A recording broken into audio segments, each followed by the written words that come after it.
L'épine dorsale de tout chrétien est une relation établie avec Dieu.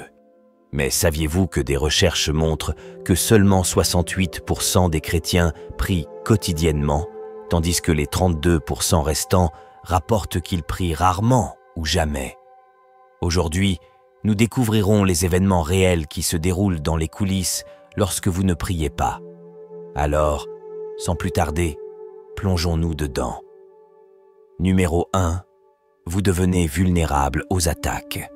L'une des plus grandes erreurs que les chrétiens commettent est de penser que quelques mots de prière suffisent à les protéger des attaques de l'ennemi. Ils prient donc juste pendant quelques minutes ou secondes, puis continuent leur journée. Mais c'est un gros problème. Les statistiques montrent que le chrétien moyen prie seulement 5 minutes par jour et que les jeunes de 18 à 29 ans prient encore moins que les générations plus âgées. Maintenant, réfléchissez-y. Satan a plus de 6000 ans et il est impossible d'utiliser une prière de 5 minutes pour vaincre quelqu'un avec plus de 6000 ans d'expérience. Vous ne pouvez pas être un chrétien à temps partiel et combattre un diable à temps plein. C'est impossible. 99% des attaques que vous subirez ne se produiront pas lorsque vous les attendrez. Elles se produiront souvent lorsque vous vous y attendrez le moins. Si seulement Dieu pouvait ouvrir vos yeux pour que vous voyiez dans le royaume céleste, vous seriez choqués par le nombre de démons et d'esprits maléfiques qui vous attaquent quotidiennement. Ils vous bombardent constamment sans arrêt, pourtant tant de chrétiens pensent qu'une prière de 5 minutes suffit pour repousser un réseau aussi sophistiqué de forces obscures. Cela ne fonctionne pas ainsi. Jésus lui-même a demandé à ses disciples « N'avez-vous donc pas pu veiller avec moi une seule heure ?» Il leur disait que pour obtenir les bénéfices de la prière et grandir en tant que chrétien, il devait être capable de passer au moins 1 heure par jour en présence de Dieu. Vous avez 24 heures dans une journée et donc passer 1 heure avec Dieu ne devrait pas être un problème. Mais ce que font la plupart des gens, c'est qu'ils se lèvent juste le matin et se précipitent pour une prière rapide, puis pensent qu'ils sont assez puissants pour résister au plan que l'ennemi a mis des années à élaborer. C'est impossible. Pensez à la prière comme à la batterie de votre téléphone. Essayez de maintenir votre vie spirituelle avec rien de plus que des prières brèves ici et là. C'est comme essayer de charger la batterie de votre téléphone pendant seulement 5 minutes et s'attendre à ce qu'elle dure toute la journée. La charge ne suffira tout simplement pas. Plus la batterie est grande, plus elle a besoin de temps pour se charger. Il en va de même pour votre vie spirituelle. Plus l'attente pour votre vie est grande, plus vous devez rester longtemps en présence de Dieu. Numéro 2, vous commencez à oublier comment Dieu parle. Une autre chose qui se produit lorsque vous arrêtez de prier est que vous commencez à oublier à quoi ressemble la voix de Dieu. Vous cesserez d'avoir ces rêves divins significatifs et ces révélations où Dieu vous révèle des choses, où sa voix deviendra plus difficile à discerner clairement et votre sensibilité spirituelle sera diminuée. Mais plus vous parlez avec Dieu, plus vous vous familiariserez avec sa voix. Parfois, lorsque la prière n'est pas un modèle régulier dans votre vie, le diable pourrait vous tromper en prétendant être la voix de Dieu. La Bible dit dans le livre de 2 Corinthiens, chapitre 11, verset 14, « Et cela n'est pas étonnant, car Satan lui-même se transforme en ange de lumière.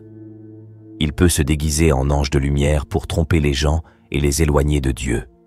Et si vous n'êtes pas habitué à la voix de Dieu, vous pourriez plutôt suivre la voix du diable, pensant que c'est Dieu qui vous a parlé. Jésus en a parlé. Il a dit « Mes brebis connaissent ma voix et elles la suivront. » Donc, lorsque vous faites de la prière une habitude, la voix de Dieu devient reconnaissable pour vous. Mais si vous êtes éloigné de lui, même la voix du diable pourrait ressembler à celle de Dieu à vos oreilles. C'est pourquoi certains bons chrétiens se laissent encore égarer. Parfois, ils entendent une voix leur disant de faire quelque chose de mal, et ils pensent que c'est la voix de Dieu sans vérifier. Mais en réalité, c'est le diable qui leur a parlé, et ils ont agi en conséquence sans s'en rendre compte. Combien de fois avez-vous entendu des gens dire que Dieu leur a dit de faire ceci ou cela? Pourtant, ce n'était pas Dieu qui leur avait parlé. Quelqu'un vient vers vous et dit que Dieu lui a dit qu'il devrait se marier avec vous. Sans vérifier avec le Saint-Esprit, vous vous excitez immédiatement et vous vous précipitez dans le mariage pour réaliser plus tard que la personne avec laquelle vous vous êtes marié n'a pas été envoyée par Dieu. Il avait entendu la mauvaise voix et maintenant vous êtes coincé dans les ennuis. C'est pourquoi Jésus a dit dans le livre de Jean, chapitre 16, verset 2. « L'heure vient où quiconque vous tuera pensera rendre un service à Dieu. » Cela signifie que certaines personnes feront de mauvaises choses en pensant que Dieu leur a demandé. La Bible dit que nous devons tester tous les esprits. Numéro 3, vous échouerez lorsque vous aurez besoin de soutien. Vous savez, c'est la partie douloureuse. La plupart des gens semblent ne prier que lorsque les choses vont vraiment mal ou sont sur le point de mal tourner.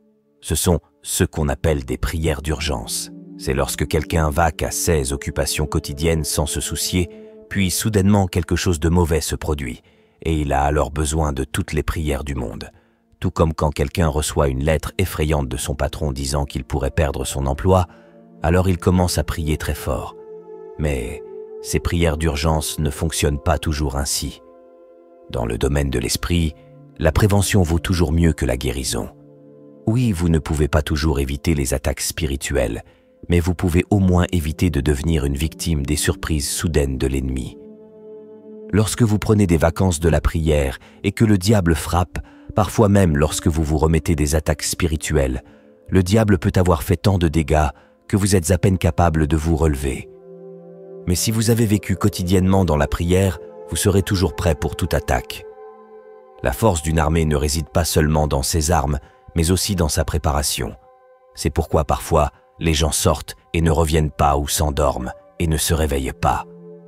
Le diable a profité d'un moment de faiblesse, où tout se passe bien, et puis, soudainement, un problème s'ajoute à un autre. Vous vous souvenez de Job? Sa famille vivait une vie normale, puis soudainement des catastrophes se sont succédées. Donc, si vous voulez vivre proche de Dieu, n'attendez pas les urgences pour lui parler. Faites de la prière une habitude quotidienne. Plus vous parlez à Dieu, plus vous serez fort contre la tentation et les plans du diable. Ne vous laissez pas vulnérable. Gardez votre vie de prière constante. De cette façon, lorsque les temps difficiles viendront, vous aurez la force de les supporter grâce à la puissance de Dieu. Il vous donnera ce dont vous avez besoin pour persévérer, mais vous devez lui parler quotidiennement pour construire cette force. Numéro 4, vous tomberez facilement dans le péché. Regardez, si nous ne parlons pas régulièrement à Dieu, cela laisse un vide que quelque chose d'autre remplira. Pour le dire simplement, si vous ne communiquez pas avec Dieu, vous communiquerez avec le diable. Pensez à Adam et Ève dans le jardin. Tant qu'ils marchaient et parlaient quotidiennement avec Dieu, Satan n'avait aucune chance d'entrer. Mais dès qu'ils ont cessé de converser avec leur Créateur, c'est alors que le diable est intervenu pour discuter avec Ève. Il savait exactement comment tordre la vérité une fois que Dieu était hors du tableau. Le passage dans les Proverbes le dit bien, « Si tu faiblis au jour de l'adversité, ta force est petite. » Proverbes chapitre 24, verset 10. Lorsque les problèmes surviennent, si nous n'avons pas accumulé de l'endurance spirituelle par la prière, il est facile de se sentir dépassé et de céder à la tentation. Mais si la prière est déjà une habitude, alors en temps difficile, nous aurons la force de résister au diable. Jacques chapitre 4 verset 7 nous dit de résister au diable et il fuira loin de nous. Comment résistons-nous? En étant étroitement connectés à Dieu quotidiennement par le fait de lui parler et de l'écouter dans la prière. Donc, en fin de compte, si nous laissons des lacunes en ne communiquant pas avec notre Père Céleste, ne soyez pas surpris quand quelqu'un d'autre s'immisce pour combler le silence. Gardez ces lignes de prière quotidiennes ouvertes pour que Satan n'ait aucune chance de corrompre nos esprits et de nous égarer. Dieu veut nous protéger si nous le laissons faire par la prière. Numéro 5, votre relation avec Dieu commence à mourir. Enfin, lorsque vous ne faites pas de la prière une partie régulière de votre journée, il est facile de commencer à vous éloigner de Dieu sans même vous en rendre compte. L'excitation et la passion que vous aviez autrefois deviennent de moins en moins intenses. Très bientôt, Dieu ressemble plus à un étranger qu'à un ami cher, et cela se produit si progressivement que nous pourrions ne pas remarquer que notre zèle et notre motivation s'estompent. Mais la réalité est que chaque relation a besoin de temps de qualité et de communication pour prospérer. Si nous ne prenons pas ces moments quotidiens pour nous connecter à Dieu, notre lien avec lui s'affaiblira au fil du temps. Nous commencerons à perdre notre ferveur du premier amour. Alors ne laissez pas votre amour se refroidir. Gardez ces moments de prière significatifs pour rester intimement liés au Créateur. Nourrissez cette relation quotidiennement pour que Dieu ne se sente jamais étranger ou distant dans votre vie. Merci d'avoir écouté. Si vous aimez nos vidéos, n'hésitez pas à vous abonner à notre chaîne.